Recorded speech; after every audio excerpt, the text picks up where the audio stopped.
છેલ્લા 18 વર્ષથી આપણે આ મંડળ ચલાવીએ છીએ. મહિનામાં 30 દિવસ આપણે આવી રીતે શ્રદ્ધાંજલિના ભજનો કરીએ છીએ.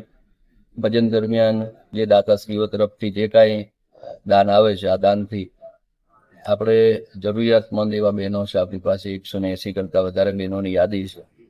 આ બહેનોને જે રીતે જરૂર પડે છે, મહિને 2 મહિને 1.5 મહિને એ રીતે આપણે આજે અનાજ કરિયાણાની કીટ આપ જોઈ શકો છો, એ આપણે બનાવી અને આવી રીતે જે બહેનોને ટોકન સિસ્ટમ આપણે રાખેલી છે, એટલે એ લોકોને ટોકન આગલે દિવસે આપી, બીજે દિવસે આપણે ટોકન અહીંયા જમા કરી અને કીટ વિતરણનું આવી રીતે આપણે આયોજન કરીએ છીએ.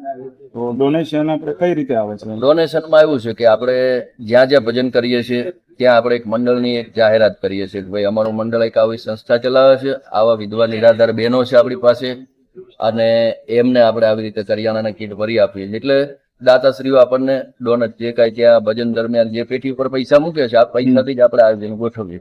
તો કેટલા સભ્યો આ મંડળમાં આપણે છે?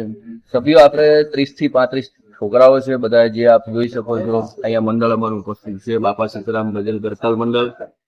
આ દરેક છોકરાઓ દિલથી બધા મહેનત કરે છે. રાત્રે પોતાનો સમય જે 9 થી 12 સુધી ગલ્લે બેસીને થોડા મારતા હોય છે, પણ એક ભગવાનની પ્રેરણાથી એમને એવું સુજાડ્યું છે ભગવાને કે ભાઈ આપણે કંઈક જીવની પાછળ એવી પ્રવૃત્તિ કરીએ, અને અમારી સાથે આ સભ્યો જેટલા છોકરાઓ છે બધા જોડાયા.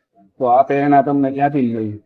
પ્રેરણામાં એવું છે કે આ તો અમે એક નિમિત્ત બન્યા છીએ, પણ અમારા બેકગ્રાઉન્ડમાં જે કાંઈ છે એ અમારા પરમ પૂજ્ય પરમ પુણ્ય એવા અમારા બજરંગદાસ બાપા કે જે ટોકન ઉપર ફોટો છે, બગદાણા ધામ છે, અને બાપાના નામથી આજે 18 વર્ષથી આવા સેવાના ઉજળા કાર્ય છે.